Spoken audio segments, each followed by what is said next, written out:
A reforma protestante, ela trouxe pra gente essa liberdade de buscarmos a verdade nas escrituras por nós mesmos. Mas com isso surgiram tantas denominações e interpretações diferentes das escrituras. Então será que essa liberdade ela veio com um alto preço? Preço da fragmentação do corpo de Cristo? Então eu gravo esse vídeo no dia em que o crente ele não comemora o Halloween, e sim a comemoração da reforma protestante, embora talvez esse vídeo saia depois dessa data. Mas cabe a gente questionar aqui se os resultados da reforma protestante realmente foram positivos. Então nesse vídeo aqui a gente vai explorar se essa variedade de denominações cristãs é uma bênção ou uma consequência negativa da reforma. Então fica comigo até o final e vamos desvendar os verdadeiros impactos da reforma protestante até os dias de hoje.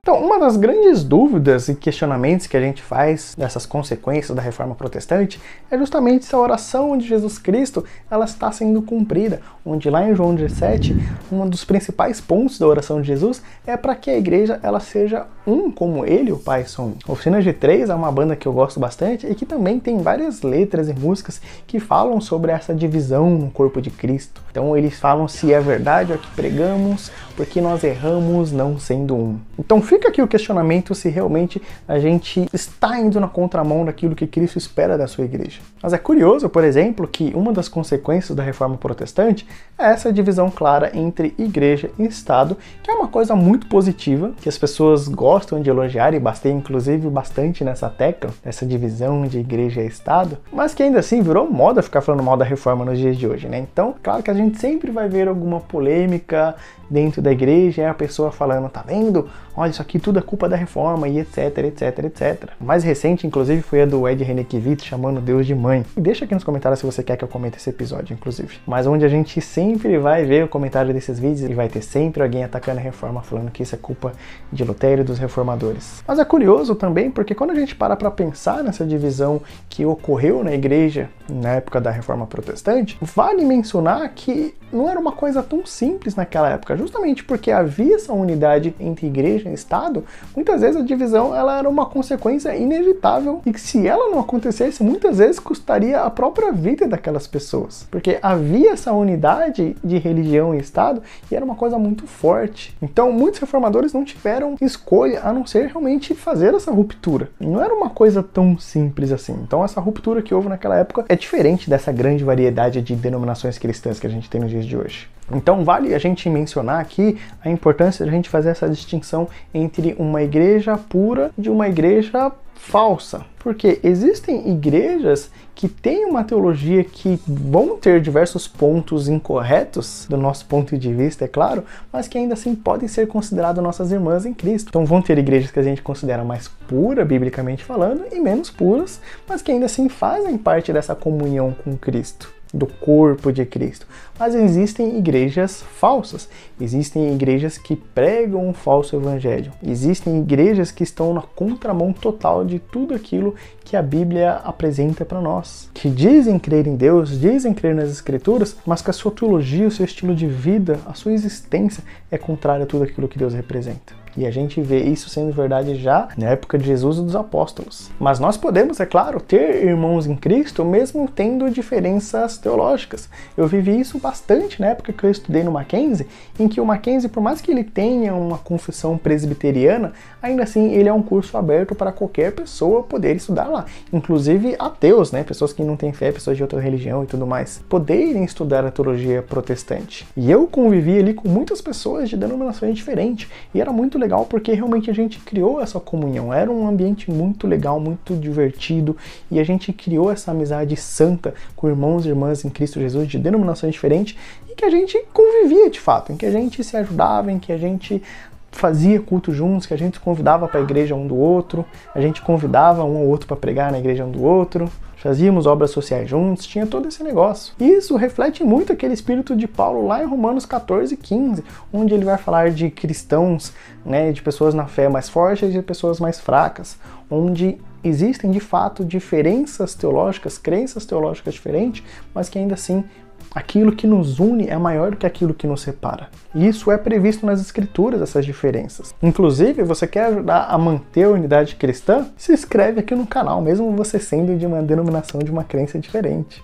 Eu sei que eu tô forçando bastante a barra aqui, mas abençoe esse irmão necessitado aqui que tá começando o canal. Mostre que mesmo com as nossas diferenças teológicas a gente pode caminhar junto. E chega mais comigo para várias discussões teológicas que a gente vai fazer por aqui. Então, um outro ponto que deve ser mencionado aqui também é de que esse amor à palavra de Deus, em algumas situações específicas, ele deve se sobressair a outras coisas. Por exemplo, nas Escrituras a gente vai ter essa ordem de nós sermos bons cidadãos, de nós sermos obedientes aos governos humanos. Mas ao mesmo tempo, quando esse mesmo governo humano ele é contrário à Escritura, ele é contrário a Cristo, a gente deve se opor a esse tipo de governo. Da mesma forma, a gente mantém essa unidade cristã, mesmo com as nossas diferenças teológicas, mas que existe um ponto de ruptura, existe um ponto em que uma pessoa não pode mais ser considerada nossa irmã em Cristo. E aí é claro que aqui a gente está falando dessas seitas que se dizem cristãs, em que a gente se opõe a essas falsas denominações. A própria oração de Jesus, ao mesmo tempo que ele ora para a nossa unidade,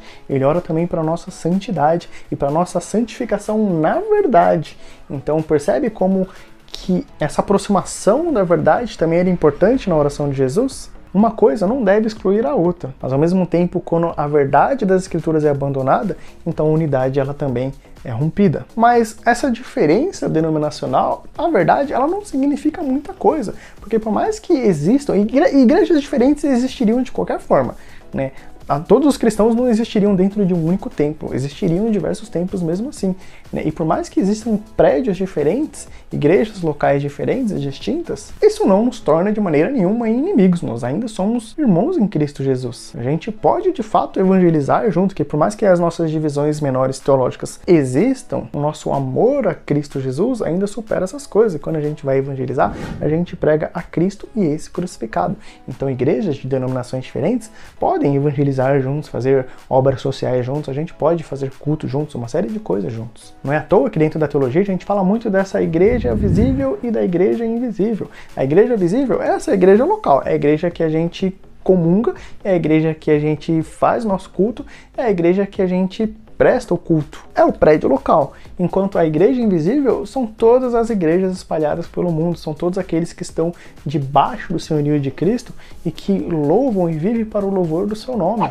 Então todas as igrejas, de maneira geral, por mais que em locais diferentes, por mais que às vezes até com placas de denominações diferentes, ainda assim nós somos um, nós fazemos parte dessa grande igreja, da noiva de Cristo, dessa igreja invisível. E eu posso te dizer que, cara, isso tem se tornado cada vez mais verdade nos dias de hoje, né? Eu já dei esse exemplo aqui no canal, num vídeo antigo que eu falo sobre a figura de Lutero, que eu também falo sobre essa divisão na igreja, mas lá eu dou exemplo do podcast do pastor Michael Horton, o White Horse Inn, onde ele convida diversos pastores de denominações diferentes para tratarem sobre temas bíblicos, discutirem como que a gente pode aplicar a fé cristã em diversas situações do nosso dia a dia. E, mais uma vez, são pastores de denominações diferentes, mas todos ali falando sobre verdades fundamentais do cristianismo, mostrando que por mais que existam diferenças teológicas entre eles, a gente ainda tem a mesma fé. Nós somos irmãos e irmãs em Cristo Jesus. Então, falar que a igreja de Cristo ela é toda dividida por conta das denominações que existem é uma questão de perspectiva. Eu, particularmente, não acredito que a igreja de Cristo é dividida. Uma diferença de uma placa de denominação, ela não vai definir se nós somos irmãos ou irmãs em Cristo coisa nenhuma. É claro que aquilo que nós acreditamos vai definir se nós somos irmãos em Cristo ou não, mas não é meramente uma placa de denominação diferente que vai dizer que a igreja de Cristo está dividida.